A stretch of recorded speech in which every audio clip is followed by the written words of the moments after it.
Estamos de volta para o segundo bloco do programa Santiago Entrevista, recebendo nossos convidados hoje do Observatório Social de Sete Lagoas. Está conosco aqui a Rosana Ribeiro, ela é presidente, em Sete Lagoas, e o José Roberto Silva. Neste bloco teremos também a participação do Paulo Henrique, ele que fez parte aí também da equipe que construiu esse relatório que foi apresentado recentemente em Sete Lagoas. Vocês fizeram um evento, eu digo assim, que um evento especial, não foi? Chamaram aqui até o presidente, a nível nacional, que deu uma palestra, e eu acho assim que ele veio com uma fala, parece que para dar uma sustentabilidade no processo, para ajudar, para incentivar ainda mais. Como é que foi o evento seu? Fala do evento em si.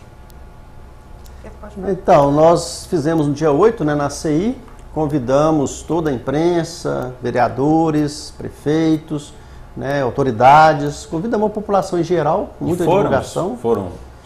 Alguns vereadores estiveram presentes, assessores, representantes do prefeito. O presidente da Câmara esteve presente, vários empresários, a imprensa, tivemos lá em torno de 120 a 140 pessoas. E nós apresentamos então o relatório quadrimestral, que é o relatório do trabalho da equipe do Observatório de janeiro a abril. E nesse relatório nós apresentamos vários indicadores, inclusive muitos interessantes. Nós fizemos comparativos, por exemplo, de Sete Lagoas com Divinópolis, que são duas cidades muito parecidas e de mesmo número de população, e mesmo número de vereadores. Nós mostramos alguns números comparativos, mostramos, por exemplo, renda per capita do município, população, custo de cada cidadão, mostramos licitações que nós conseguimos cancelar, que nós conseguimos suspender, mostramos, por exemplo, a economia virtual que nós conseguimos nesses 4 meses, que foi próximo de 8 milhões. Nós conseguimos aí que as licitações, o valor estimado de gasto nas licitações fosse efetivamente pago em torno de 30% do valor estimado. Então, uma economia aí de 8 milhões aproximados.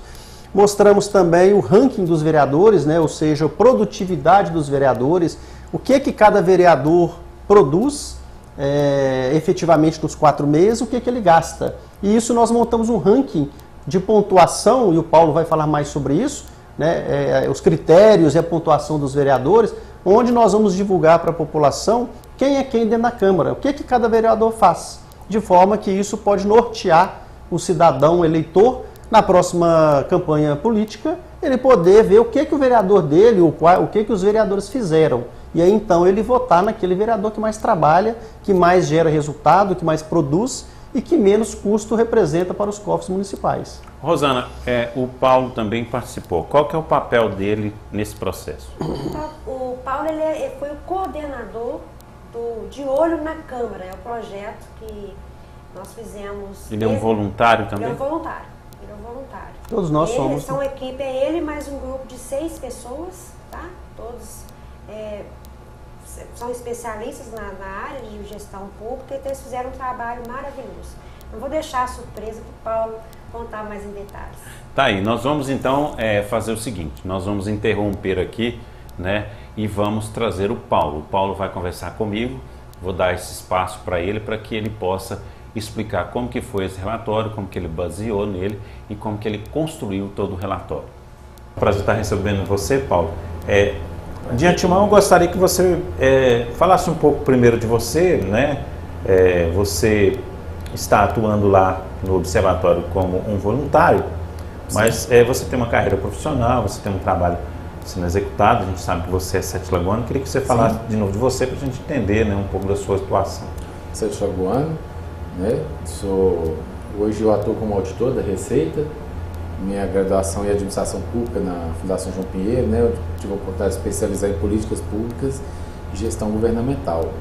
Então, eu estou colocando todo o meu trabalho, minha disposição aí para ajudar o Observatório, porque eu tenho muita confiança nesse trabalho, como uma forma de inserir a população aí na administração pública, e é importante as pessoas saírem dessa postura de só reclamar do governo e começar a fazer sua parte também.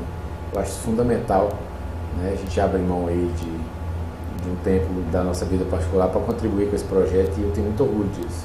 Ô Paulo, como é que você se inseriu no Observatório? Eu conheci o Observatório através de reportagens da imprensa de outros estados, porque o Observatório já existe há alguns anos, começou lá no sul do país, né? E me chamou muita atenção a matéria na BBC Brasil sobre uma experiência lá de São José, em Santa Catarina.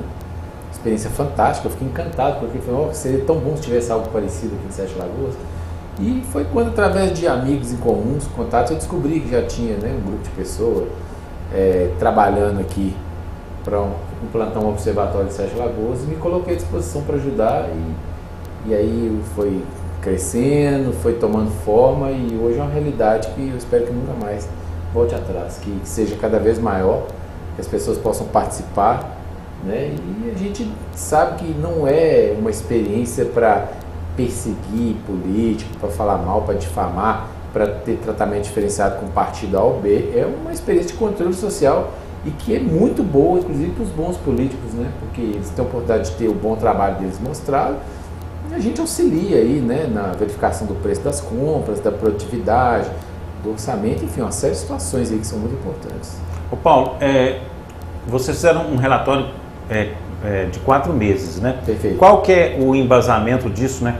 A base de dados, como é que vocês montaram o relatório? Ok, é muito bom esclarecer isso, né? Não só para os próprios vereadores, os funcionários da Câmara, da Prefeitura, mas também para a população, porque isso é um assunto de interesse de todos. O Observatório Nacional tem diversos projetos. Hoje aqui em Sete Lagoas nós temos 2 principais projetos, que é o acompanhamento das licitações, né? Que Rosângela e Roberto já falaram, e um grupo, né? Eu faço parte de um grupo, não trabalho sozinho, um grupo de pessoas muito valiosas que juntou para a gente fazer um projeto de monitoramento do legislativo. O que funciona isso? A gente avalia, e aí quando eu falo a gente, é no Brasil inteiro, onde tem um observatório, né? A gente traz uma metodologia para aplicar aqui em Sete Lagoas, onde a gente avalia o custo de um poder legislativo local e o que ele entrega para a cidade. E aí, com regras tudo muito claras, muito bem definidas, né? Então, antes mesmo da gente começar a trabalhar, nós tivemos na Câmara de Vereadores, apresentamos a proposta, né? Passada essa primeira reunião, nós aprimoramos um pouco o relatório para ele refletir um pouco mais a realidade. E aí sim, fizemos o projeto definitivo, né? Submetemos a aprovação do Observatório Nacional, cuja sede está lá em Curitiba, né? E uma vez aprovado o nosso projeto, nós aí sim protocolamos na forma de ofício os 17 gabinetes para todo mundo saber, quando os vereadores voltaram das férias no início de fevereiro, já sabendo qual que era a regra do jogo, né? Como diria, né, o pessoal brinca no futebol, o Arnaldo, né? A regra é clara, né? Então, sempre foi clara, né? A gente queria monitorar as despesas, né? A evolução das despesas no Poder Legislativo e, ao mesmo tempo, a gente tem um sistema de pontos, né? Que a gente dá uma pontuação para cada tipo de trabalho e aí, no final, a gente soma e dá uma nota para cada vereador, né? E aí a gente mostra quanto custou e o que foi proposto, o que foi aprovado, né? Os principais trabalhos. A gente tenta passar um retrato, né, do que o Poder Legislativo faz, com uma linguagem muito clara para que toda a sociedade, toda a população possa compreender. Então, fica claro que vocês estiveram com os vereadores anteriormente. Sim. E que todos eles sabiam, né, como que era a fiscalização do observatório, né, o que o observatório estava observando, né, com relação aos vereadores. E também é interessante colocar aqui que vocês estão fazendo um papel de fiscalização, né? Dentro do trabalho do vereador, a gente sabe, sempre fala, né, que o vereador tem um papel de legislar, né? Sim. E como é que é? Legislar e fiscalizar, né? Com relação a esses 2 itens, como é que entrou isso lá dentro do relatório? Ok. Então, em primeiro lugar, só porque deixa bem claro assim, as atividades dos vereadores em Sete Lagoas, eu sei que não são só essas, eles têm, né, outras atuações. O Poder Legislativo tem diversas formas de atuar.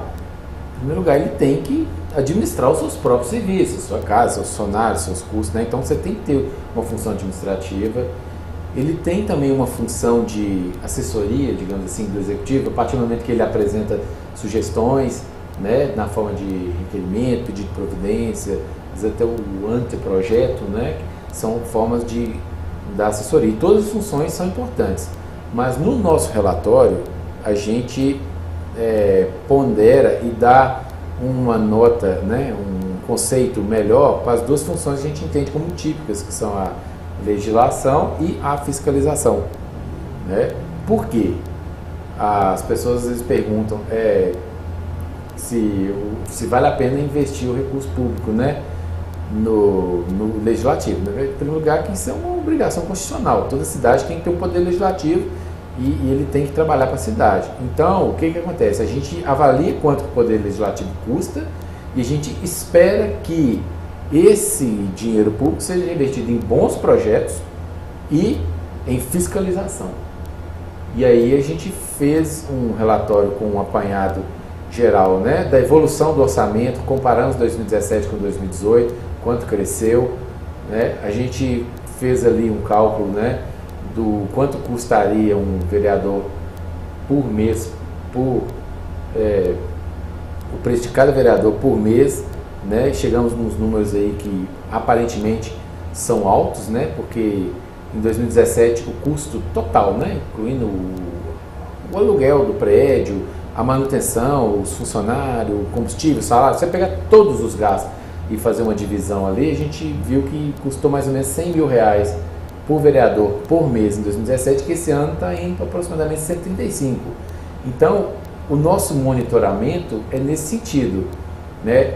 Isso aí vai ser revertido em bons projetos, em boas fiscalizações, porque é isso que a sociedade merece, né? Isso é que é o papel do Poder Legislativo. E o nosso relatório foca nisso, né? A gente observa quais vereadores estão aprovando projetos que deem impacto na cidade como um todo e quais estão exercendo o papel de fiscalizar, que esse particularmente o Observatório valoriza muito, muito mesmo, porque eu vou até citar um único exemplo aqui para o espectador poder entender. O nosso presidente do Observatório Nacional, que é o Ney Ribas, né, que é um excelente palestrante, já esteve aqui em algumas oportunidades de Sete Lagoas, ele fala, e eu concordo, eu aproveito sempre esse exemplo dele. Você pode ter 1000 pedidos de providência de diversos vereadores solicitando tapa-buraco em 1000 ruas diferentes. Mas a gente entende que um único requerimento de fiscalização para acompanhar se a empresa que faz o tapa-buraco está fazendo o serviço bem feito, se está gastando dinheiro público corretamente, a gente entende que um único requerimento de fiscalização vale mais do que 1000 pedidos de providência de tapa-buraco.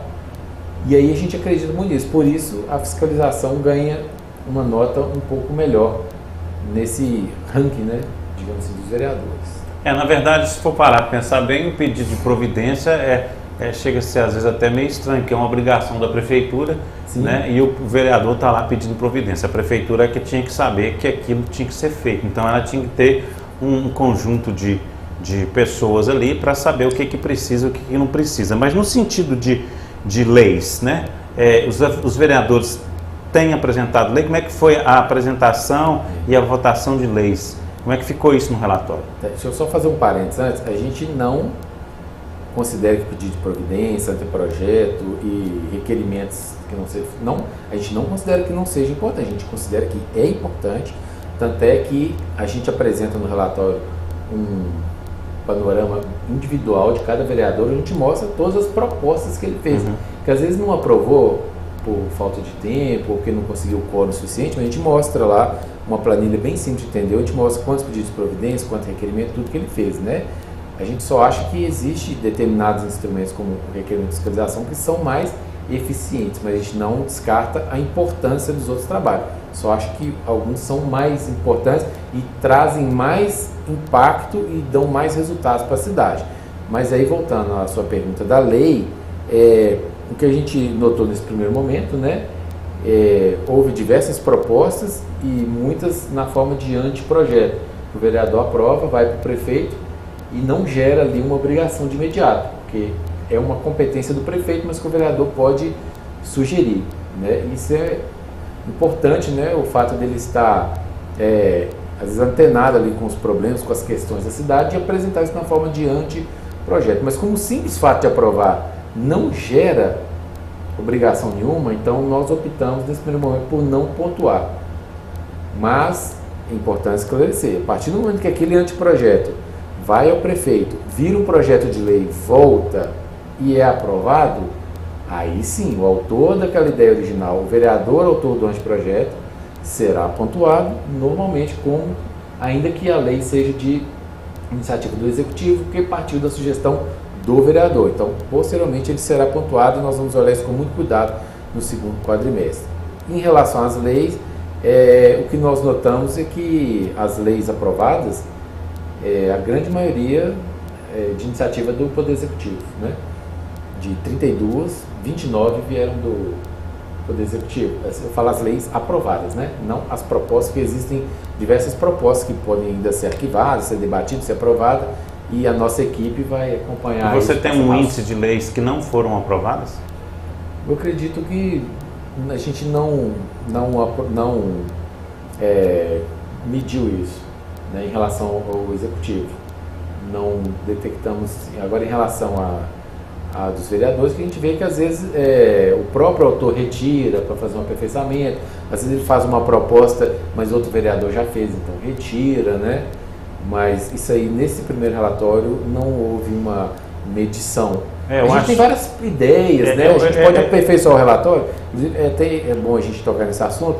Por exemplo, ainda que a gente não dê ponto para os pedidos de providência e os requerimentos que não sejam de fiscalização, no futuro, a gente, a partir do momento que o portal da transparência tiver com melhores condições, a gente de repente pode até fazer uma construção conjunta, seria interessante a gente pegar esses pedidos de providência, requerimento, até o anteprojeto, e fazer um estudo para mostrar para a população por assunto, né? Tantos por cento são para saúde, tantos por cento são para educação, tantos por cento são para nome de rua, são para homenagem, e a gente ainda quer evoluir o relatório à medida que tiver mais informações públicas disponíveis, né? Mostrar, por exemplo, você teve requerimentos lá de melhorias nos bairros, então a gente mostrar para quais bairros teve mais, mas isso aí a gente ainda vai caminhar para construir isso, né? Quanto mais informação clara e de qualidade para a sociedade, para conhecer cada vez melhor. É melhor, não sei se é melhor, né? Mas assim, pelo menos eu sugiro, né, que vocês façam um trabalho em conjunto com os vereadores também, para entender como que o vereador trabalha, porque, como você diz, às vezes ele faz um anteprojeto, ele chega na prefeitura, aí ele volta, né? Aí às vezes ele não volta como um projeto do vereador mais, aí aconteceu alguma coisa e depois ele volta como um projeto, por exemplo, da prefeitura, e aí, quer dizer, aquele vereador que iniciou aquele trabalho, ele acabou ficando sendo prejudicado porque ele não foi pontuado, porque a ideia, né, às vezes foi um esforço dele, e aí no meio do caminho o prefeito voltou com um outro projeto e se deu a aprovação dele. Na verdade, o trabalho do vereador não foi reconhecido, né? Então, assim, você falou sobre o portal. Eu acho que, como sugestão também, eu acho importante sugerir aí uma modificação até na transparência, para que esses relatórios, eles vão fazer parte da transparência no próprio portal da transparência da Câmara de Vereadores, porque aí esse papel que o observatório está sendo, né, executado, ele possa fazer parte do dia a dia, né? O vereador está fazendo isso, está aparecendo lá, está fazendo outra coisa, está aparecendo lá, né? Porque aí o cidadão vai saber melhor como que os vereadores estão trabalhando. Sim, é o tipo de parceria que seria boa para todo mundo, você poder mostrar a atuação por área, por bairro, né, a quantidade de projetos aprovados ou não, a quantidade de propostas, né, eu acho isso fundamental. E, como eu digo, assim, o observatório hoje já apresentou um primeiro relatório que pode ser ainda mais rico nas próximas edições, né, mas para isso a gente depende de ter uma informação pública confiável e de qualidade, né? A gente acredita que o fato de hoje existirem portais de transparência nos governos, né, federal, municipal, estadual, é um avanço importante, mas não basta ter um portal, ele tem que ter um nível de informações que seja rico, que que seja acessível, compreensível e quanto mais transparência, melhor, né? É importante. Mas qual é a avaliação sua dos portais da transparência dentro da Câmara como da Prefeitura hoje? Eu trabalhei no grupo de monitoramento do Legislativo. Eu acho que ainda tem que melhorar bastante, né? A gente teve algumas dificuldades, por exemplo, para pesquisar a quantidade de funcionários, por exemplo, a gente saber o orçamento, a forma como o portal apresenta ainda é um pouco difícil, né? Você tem que exportar 60 relatórios em PDF, não consegue fazer uma soma, mas conseguimos essas informações no site do Tribunal de Contas, que já é um site bem acessível. A gente tem que entender que transparência é a regra geral, né? A Lei de Acesso à Informação, que é outro grande avanço que teve no Brasil desde 2012, né, que é uma experiência mundial, que o Brasil, às vezes, por mais que quem está lá no governo federal não queira, mas o Brasil ficou obrigado a evoluir nesses aspectos, porque senão depois ele vai ter problema na ONU, na OEA, nos tratados, né, internacionais. Então, até porque o mundo todo está preocupado muito com a questão da lavagem de dinheiro, ocupação de patrimônio, então essas leis vêm e elas se espalham, mas o simples fato de existir não garante, tem que ter informação pública, de qualidade e acessível para qualquer pessoa, né? E nesse ponto a gente entende que o fato de ter um portal hoje é muito positivo, mas que ele ainda pode melhorar muito. Ô Paulo, vocês estão evoluindo, né, no trabalho seus, estão crescendo também. Vocês pretendem atuar mais na área de fiscalização também na Prefeitura? Hoje existe uma fiscalização em cima das compras, né? Mas ainda não existe o monitoramento, né, da questão da qualidade da política pública, porque quem realmente executa são as secretarias, né, que são subordinadas ao prefeito. A gente, como diz, né, a gente está no primeiro quadrimestre ainda, a gente já teve primeiros resultados, mas a gente tem que crescer, tem que ter mais mão de obra, né? Mais convênio com as escolas para ter estagiário, mão de obra também de pessoas ativas, ou que já estão aposentadas, enfim, todo cidadão é sempre bem-vindo, né? E só não pode participar quem é filiado a partido político ou seja administrador, funcionário do município, para não dar conflito de interesse, mas toda a população, independente de qualquer situação, é sempre bem-vinda. À medida que a gente crescer, a gente pode ter novos projetos, né?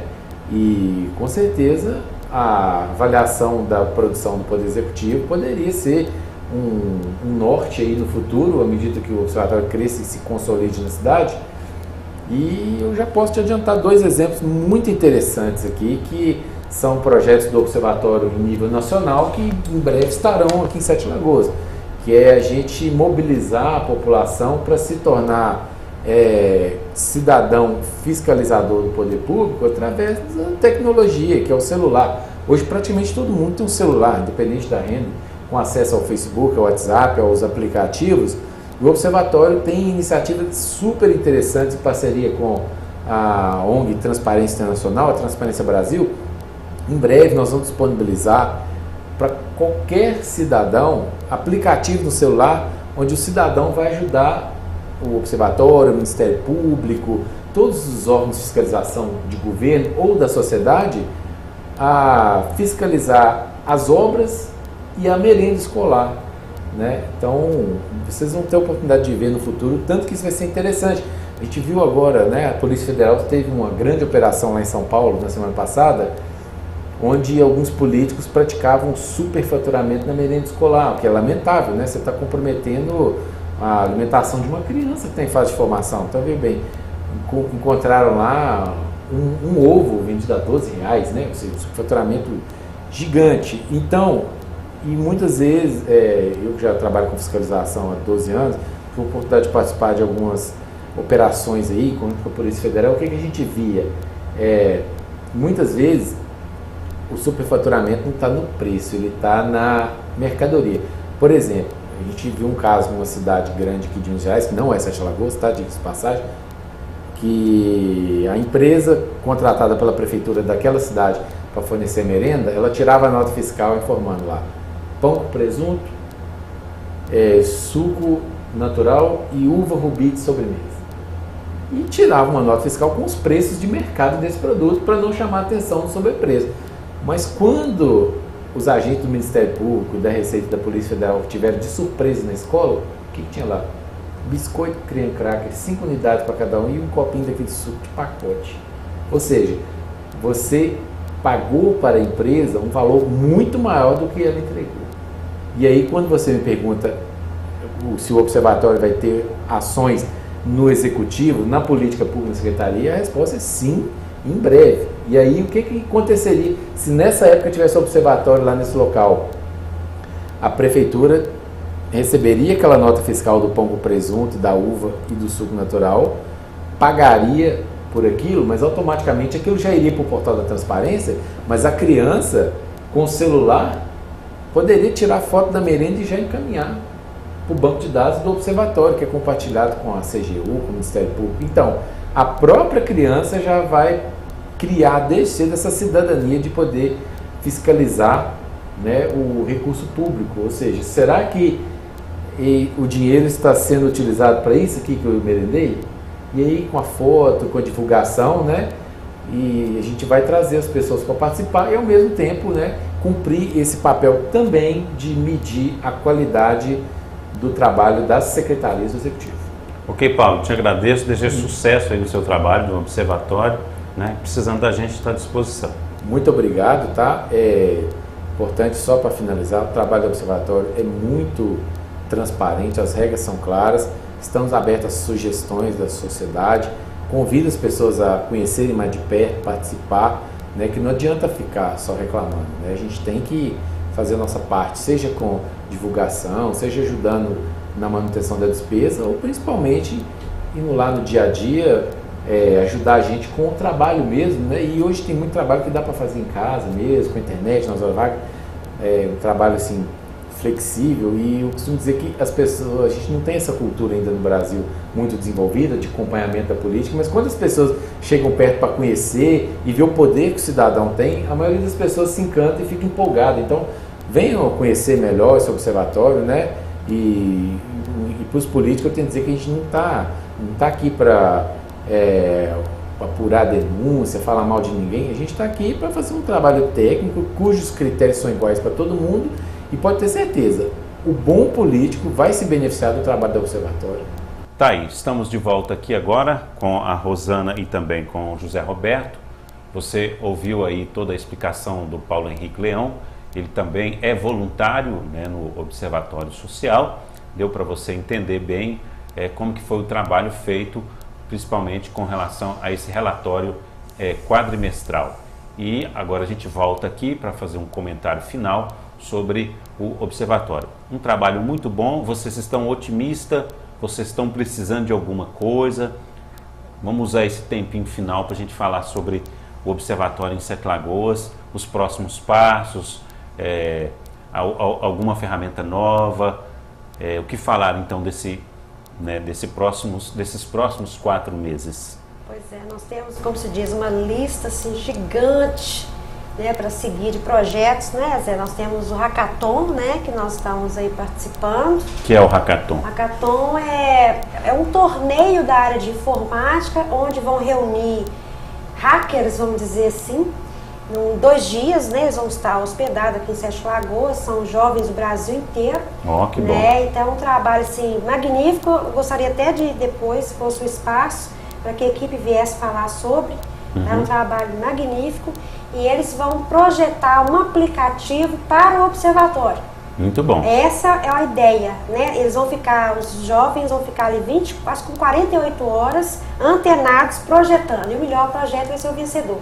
Então, para isso, a gente pode depois viabilizar, né, a participação dos idealizadores desse projeto com aval do observatório mesmo. Nós fechamos agora a capacitação com o Sebrae, foi a primeira, nós tivemos a participação de 29 empresas.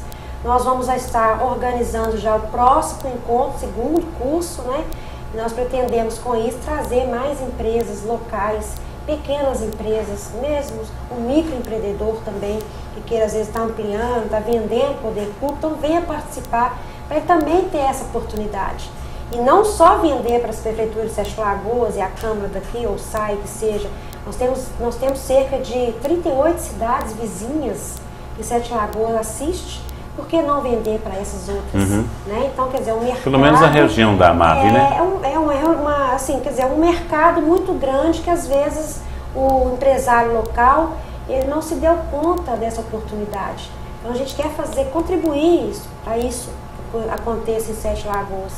Queremos também a questão, o Semeando Cidadania, nós queremos participar nas escolas, tanto públicas como privadas, com esse projeto do Semeando Cidadania Fiscal, que é um trabalho maravilhoso feito com as crianças, né, e com os jovens, adolescentes, até adultos, né, que estão na escola. A gente quer ampliar o número de parcerias com universidades também e trazer mais pessoas para o nosso operacional, porque tem muita coisa que pode ser feita, né, e que a gente quer contribuir e a gente não quer mais ficar só reclamando, né, então vamos todo mundo junto de uma forma positiva. E as pessoas podem vir com seus projetos, com suas ideias, né? Eu tive uma ideia assim para fazer na prefeitura, na minha rua, no meu bairro. Então vamos todos juntos elaborar projetos e sentar junto, propor audiências públicas junto com o poder público. Eu acho que é isso que é o legal, que é o interessante do observatório. Que bom. Alguma coisa a acrescentar, Zé Roberto? Eu gostaria de deixar os contatos, né, para quem quiser nos apoiar e puder nos apoiar. Nós temos o nosso e-mail, observatório7l@gmail.com, né, estamos no Facebook, né, a página Observatório Social de Sete Lagoas, e temos o nosso site, né, www.setelagoas.osbrasil.org.br. Nosso escritório funciona no prédio da CI, na rua Nicola Lanza, número 140, no centro. E todos estão convidados a ir lá no escritório para conhecer nossos trabalhos, né? Os apoios que nós precisamos hoje é o apoio presencial daquele cidadão que quer ser um voluntário, ajudar de alguma forma, que possa se apresentar para nós, né? E também o apoio financeiro, né? O apoio financeiro é fundamental para que nós possamos contratar mais pessoas para fazer esse monitoramento dos gastos públicos, né? É aquele trabalho que nós não podemos fazer, não temos tempo ou condições técnicas de fazer. Então, com esse recurso financeiro, nós vamos contratar pessoas e treinar pessoas para fazer esse trabalho. Mas o cidadão em si, ele pode também, né, atuar? Sim, com certeza. Nós vamos, como disse, né, capacitar ele para que ele possa atuar diretamente, se assim ele quiser, né? Mas aquele que não quiser se envolver diretamente, quiser fazer um apoio financeiro, né, gostaria de divulgar aqui o número da conta, né, do Banco Sicoob, que é o Banco 756, a agência 3175, conta corrente 2401, dígito 0. Né? Repetindo, Banco Sicoob, 756, o número do banco, agência 3175, conta corrente 12401, dígito 0, em nome de Observatório Social de Sete Lagoas. Tá? Lembrando que os voluntários e associados que quiserem servir dentro do observatório não podem ser filiados a partido político e nem podem ser funcionário público municipal. Essas são as duas restrições. Ok? Então, tem que ter a ficha limpa. E principalmente ficha limpa, né? Só complementando, a questão de passar por uma capacitação é porque nós queremos, primeiramente, passar várias informações para esse cidadão, né? O que é o observatório e quais são as regras que nós precisamos para a gente fazer um bom trabalho. Né? Então, não é aquele papel de denuncismo, aquela pessoa que quer chegar na cama e brigar, eu sou do observatório, eu sou isso aqui, não pode nada disso. Então, por isso que nós fazemos questão, primeiro, de conhecer a pessoa, passar para ela todas as informações, qual é o nosso papel, e a gente conhecer também a pessoa.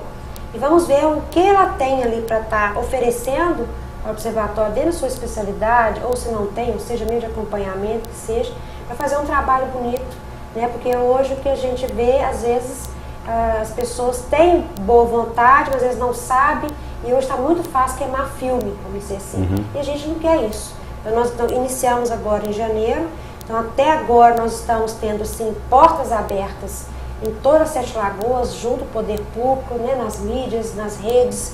Então assim, nós queremos manter isso.